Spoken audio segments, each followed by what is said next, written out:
The push for more renewable energy usage in the country continues.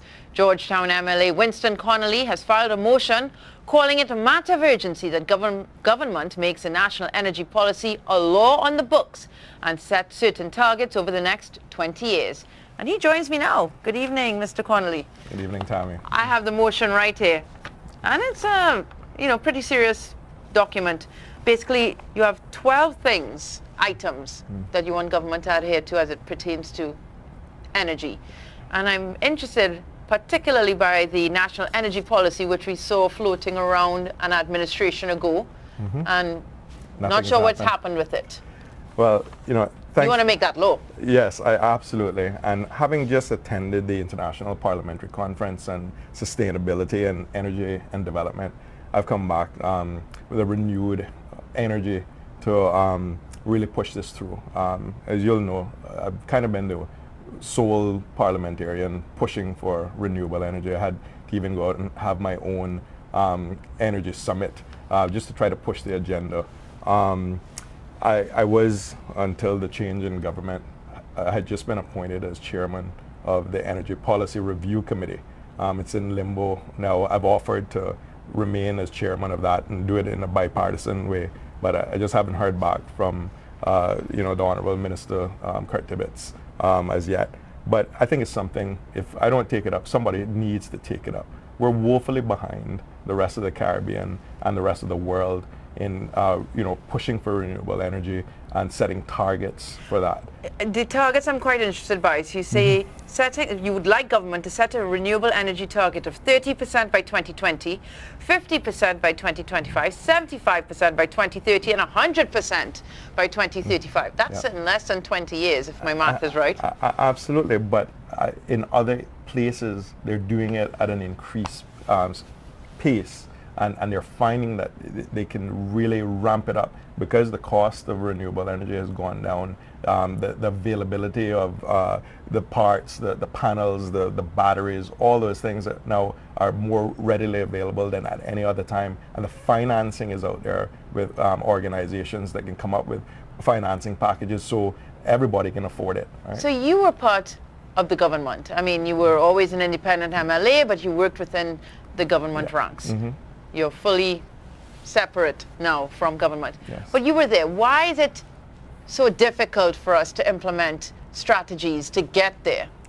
I think it comes down to political will, right? Because when I was touting this as the backbencher in the government and trying to push the envelope, it came down at that time, I was told, to priorities. And also, I think what happened that was used as a justification was that oil prices came down dramatically, and it was saying, well, if they continue to come down, then why go into renewable energy? But the one thing that we do know is they're not going to stay down. They've already shown signs of rebounding to a certain degree, and we know that they're going to go back up. And the problem with that is then we're reliant on a variable source of energy. Whereas if you do renewable energy, it's almost a fixed cost involved. I mean, there's some variances there, but you're not going to have these big rises and dips. But you're also going to get other benefits. You're going to get health benefits,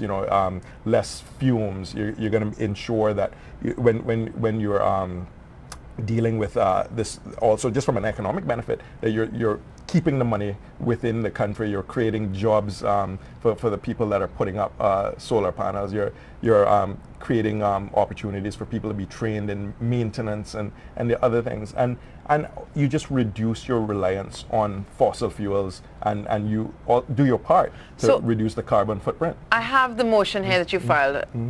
It's right here in my hand. And you go on to say that you want some solar panels on the government administration building. You're asking for a solar-covered parking structure to cover the majority of the parking area.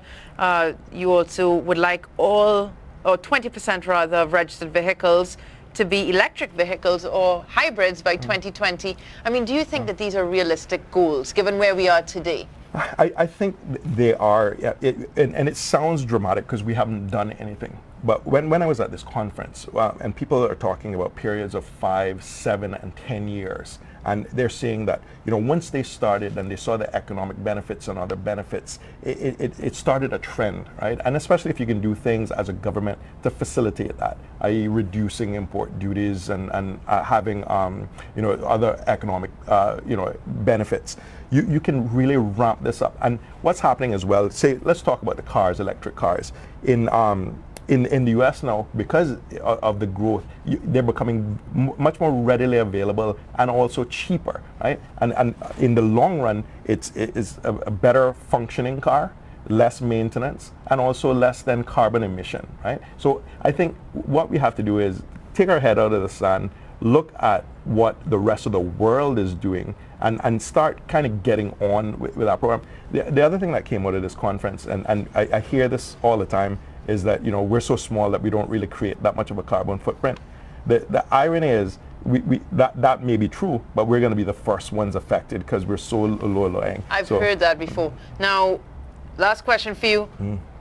This motion, you're hoping it'll be heard in the next sitting or next meeting. Do you think that you're going to get enough backing to make this a reality? I don't know, but short answer. Tammy, I look forward to the debate, and I look forward to showing the benefits, and then having the government then decide whether or not they're going to take it on and answer to the people. All right, Mr. Connolly, thank you for being here with us on Cayman 27 News and telling us all about the motion and what you hope could become the future reality for the Cayman Islands.